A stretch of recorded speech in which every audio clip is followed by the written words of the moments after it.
Right now, the world of gacha games seems more crowded than it once was. Genshin and Wuwa introduced flashy combat styles. Instead of speed, Arcanists built its appeal through deliberate pacing and tactical depth. With Uma Musume, emotion took center stage. You see the characters live daily lives, face the struggles, and then suddenly dropkicks you in the head. There is always some certain features popping up when you think of a gacha game that already stood out and find their place in the market. Still, among these heavyweights, one game found its own way. Reverse 1999 took a more low-key route. Across 2 full years, it shaped an experience unlike the rest. Without spectacle or size, it leaned on feeling, texture, tone, and subtle weights. Hey Case, love the streams, but you look like Lego piece 2131C01. Oh no.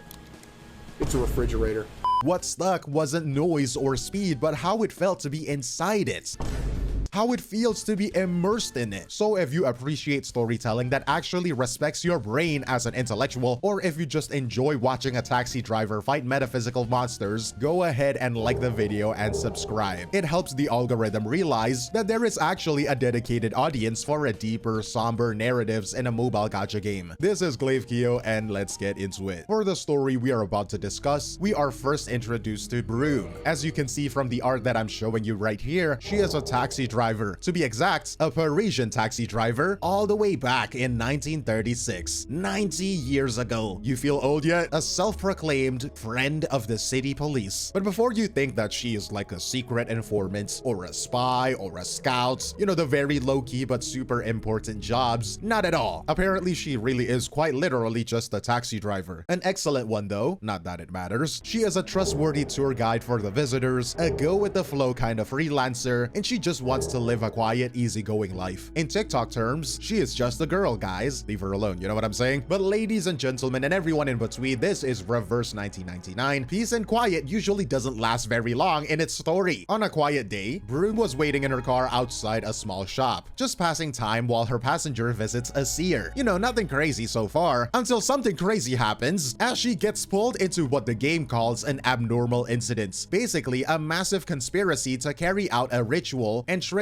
a brand new storm right in the middle of Paris. Direction collapses, reality glitches, queso went vegan, you know what I'm saying? It's just crazy. Imagine silence after years of noise. And now Broom isn't just putting fries in the bag anymore, she is a central figure in a plot that could erase the city. Cooked is putting it lightly, she is absolutely cooked. And this is where she meets Beryl. And now Beryl is a diviner, someone who can see the future or divine the truth. She runs a crystal workshop and she is a total genius. Because of course she is. Ain't no way somebody gotta tell me some rock shines at her differently at this time of the day and say, ah yes, you are going to lose your next 50-50. Like, come on, this is my 8th loss in a row. But anyways, basically, Beryl knows what is going to happen before it happens. And because of that, she finds the storm absolutely joyful. Because apparently, the storm is the only thing her all-knowing brain couldn't predict. The only thing in the world that is actually a surprise to her. But Beryl, if you really want surprises, you can try predicting what my 12 mental illnesses would do when I get stressed. You know what I'm saying? It's always a surprise to me. After that, the game sets up this really interesting dynamic between them. Broom, the prince, and Beryl, the prophet. Sure, those are cool titles to have, right? But when I actually looked into it, I asked myself, like, why? I mean, it is clear why Beryl is the prophet here, right? The fate seer, diviner. It is obvious why she would be the prophet. But let's talk about Broom because this is where I think it starts to get interesting. Broom is the prince, and specifically an Oedipian figure from the old Greek mythology of Oedipus. It's about a tragic story of a man who tried so hard to run away from a bad prophecy that he ended up making it come true. But 𝗖𝗍𝗆𝗆𝗏, how does this relate to the story? Well, let me tell you, because I haven't mentioned this earlier, but this tale actually relates to the story in the game about the character because Broom's family has a curse of always being drawn to unfortunate events, and her driving a taxi was her way of trying to stay ordinary to avoid that fate. But ironically and unluckily, her choice to just be a driver is exactly what puts her in the right place at the wrong time to fulfill that destiny, getting sucked into that abnormal incidents and everything, right? Reverse 99 being the way that it is, there is some really cool and real-life cultural stuff being present at the game. Let me talk about this one as well, because Broom comes from a line of gem hunters, which actually points back to the in real-life 17th century when King Louis XIV was obsessed obsessed with diamonds, but she is also a nod to Madame de Courcelles. I don't know if I pronounced that correctly, but she was the real-life first female taxi driver in France. And these connections, it makes the world feel real. It increases immersion when you find out these stuff. The lore is just so deep. And I feel like the players connect deeply with this game, mainly due to how the developers weave together both narratives seamlessly. It begins with someone ordinary, right? Say a cab driver, and that choice makes the eerie elements seem closer to real life somehow. And I think that grounding explains part of why isekai anime dominated for years. This story taps into the same pulse. Although no vehicle accidents involved, okay, Truckun isn't here to take you to another universe. The danger hits harder when it happens to someone simply surviving their routine. This is just some ordinary taxi driver, and in the isekai anime is just some bum. You know what I'm saying? It's easier to relate to them, to empathize with them. And now Yapfest aside, going back to the story, it moves deeper into the streets of Paris. Broom stopped caring about taxi fares and fries because she literally can't, and things just started getting ultra weird, ultra fast. The game introduced us to the depth of myth. It is like an ocean that connects the subconscious of every human being. And before you say, ooh, scientific mumbo jumbo, I am Tarzan in a room full of megaminds, don't worry, okay? We are not that different. It took me a bit to understand, but I find it interesting because when I looked into it, the depth of myth is actually based on a theory by a guy named Carl Jung called the collective unconscious. Basically, he believed that all humans, and like literally all humans, share a deep psychological foundation. In the game, if you go to this ocean, your body dies, but your soul stays behind. Of course, the villains of the story, Manus Vindictae, are going to take advantage of this, using Paris as a giant lab to try and open a gate to this place, all for the purpose of mastering and learning more about the beautiful and horrifying arts of resurrection. And while Broom is down in the subconscious version of the Paris catacombs, she runs into a monster called Beast of Gévaudan. In real-life history of France, this was a massive wolf-like creature that terrorized the former province of Gévaudan in the 1700s. But here, the game uses it as a concrete symbol, a physical version of the trauma and fear people felt after the World War I. It's like the absolute depth of the story and the lore this game has. The intertwined essences of human creativity and the real-life history and cultures. Like, I cannot help but be absolutely mesmerized by the detail and references to real-life events. This has been such a treat to go through, but of course, to make sense how a monster from a dream can bite you in real life, Beryl explains her theory of top-down emanation. This comes from Kabbalah mysticism. The idea is that the material world is the ultimate degradation of the spiritual realm. It explains how a dream color like Le Bleu de France can manifest as a physical sapphire in reality, because the walls between dreams and reality are falling apart, blurred together. History starts leaking into the present, and suddenly there's people on the streets shouting that Napoleon has landed at Port Rouen, some others chanting slogans from the French Revolution about the Bastille. These are the projections of the nation's memory. It is like the city is having a vivid flashback that everyone else can see. At the center of this mess is that blue sapphire, the Hope Diamond prototype. It is the core key artifact needed to unlock the depth of myth. But here is where the maturity of Reverse 1999 really hits. If Broom destroys the sapphire, she stops the ritual and saves the world. But the soul of a character named 𝗖cie, who is trapped inside, will disappear forever. It is a literal no-win situation where Broom loses something no matter what she chooses, which is exactly why the community praises this game's writing so much. I love Reverse 1999 stories for exactly this. It is not the very generic shonen RPG power fantasy story where all the characters fall for you, or you're just a god and the best in the world and win every single fight every single time. Reverse 99 stories are messy, incredibly historical and cultural, very human struggles and dilemmas. It took me a while to make this video because the story is quite literally, it just left me thinking for days. The game shifts from a story about running away from fate to a conclusion that completely shifts in how the game views choice, which has an active battle with fate and destiny. But if you think that that is all, you are mistaken. Broom's journey to this conclusion is actually just cinema. The time Broom has been trying to avoid her family's legacy, she thought it was a thing that would kill her in the end. When things start to get serious, Broom realizes that running away did not really keep her safe. It just made Broom a victim of something she did not choose. Broom's journey to this conclusion is great because Broom learns a lot about her family legacy and herself. The story story now moves to a Greek myth. And when I look into it, it has a lot of similarities with Sisyphus. And if you don't know yet, Sisyphus was a king, and the gods were really mad at him. They punished him to roll a rock up a big hill. He had to do this. He has no other choice. Every time Sisyphus got the rock to the top of the hill, it would roll back down. And this happened every time. A lot of people think this story is saying that trying to do something is pointless. They think this because no matter how hard Sisyphus tried, he always had to start over again with the rock. And this is what people remember about Sisyphus. But the game looks at things differently. It is really about a way of thinking that says we are the ones who decide what is important, and we are the ones who make the world have meaning, because the world itself does not have any meaning without us. Broom figures that if her life is going to change, she should be the one to make it happen. She stops going along with things and starts being in charge of her own life as an adventurer. She wants to stop the ritual from happening. Broom is still going to have to deal with her fate. And now she is not just waiting for things to happen to her, she is taking control. In her world, that is the way to really win. Broom being an adventurer is a part of this. She is doing something about her life and her fate. Even after Broom thwarts the ritual and prevents the death of Myth from consuming the city, the storm arrives and rewinds Paris, underscoring the inevitability of fate. And this is where Vertin, our timekeeper, steps in. She brings Broom and the other survivors back into the Foundation, officially logging the 1936 incidents to their records. It's a bit of a bittersweet ending, but it proves that even if you can't stop the storm, choosing how you face it is what actually matters. I mean, what a story.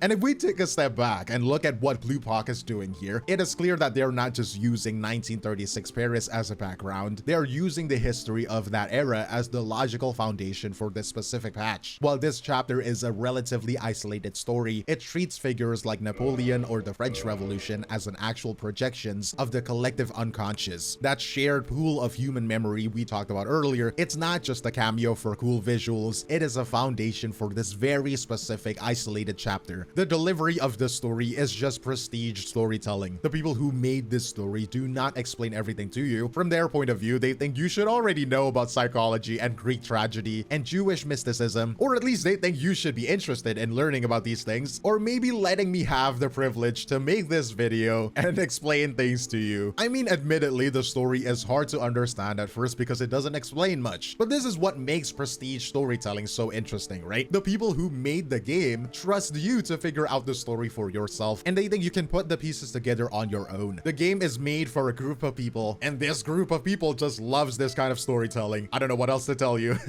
But can we talk about the references though before we move on? Because I really like how they use the story of Oedipus to explain Broom's family curse. It is a way to show that Broom's family curse isn't just something that happened, you know? The story of Sisyphus is also a way to explain Broom's final choice. It is like the writer is saying that Broom's choice is a difficult dilemma. The references to these stories, it gives the plot a sense of importance. It feels like the events in the story actually matter because they are connected to ideas that people have thought about for a long time. It makes it more meaningful, and I think it's just a cool way to make a story feel more real. In my personal takeaway, the story doesn't treat you like a consumer, it treats you like an observer of a very complex, very somber world. And Vertin has her own history, Broom has her own fears, and the world of the storm feels like a character on its own, mysterious, terrifying, and completely indifferent to whether you're ready for it or not. But you know, if the story isn't convincing you enough to download this game, let's move away from the story and we should talk about the side of this 3.2 update. The Mystery Box Carnival is a funny sounding name, but it is actually a change for the game too. The 3.2 update and the Mystery Box Carnival are going to be very important for the game. The biggest thing to understand is the Euphoria character enhancement system. This is a massive buff specifically for legacy characters like Anjunala, Isolde, Palabona, elevating them back to top tier status in the current meta. This represents the Reverse 99's commitment to its own artistic history. By elevating legacy characters back to top tier status, the devs ensure the characters you fell in love with years ago remain just as vital today. And I think it shows that they want the IP to have longevity and the players who have been there since the start to be, you know, respected in a way. The Mystery Box Carnival is really an invitation to experience how far the game's arts and storytelling have come. While things like the guaranteed, unowned 6-star character pool are massive for new players, they're really just the entry point into a world that is clearly built to last. It is a rare case of a game using a major patch to solidify its identity rather than just chasing the big trend. And for the audience audiophiles out there, the game is finally moving beyond the app. They are dropping a 15-track commemorative album called Where All Paths Align. They're also pushing the entire back catalog of OSTs into platforms like Spotify and Apple Music. It is a smart move that solidifies the game's reputation for having some of the best sound design in the entire genre. The state of Reverse 1999 is really something as we start the year of our big lord 2026. This game is special because it does not try to be everything for every person. It just does its thing. It is in this special group where the stories are very serious, the art looks like it was painted, and the characters, it feels like real people, and it sticks to it. The version 3.2 is really something. It shows why people still play this game. The game has a serious and mysterious story set in Paris, and it makes you think about things like fate and the choices that you make. Broom is very interesting. At first, she was just a taxi driver trying to forget her past, and then she becomes an adventurer who decides to face her problems. The way Broom changes and grows is really great. I mean, the version 3.2 of this game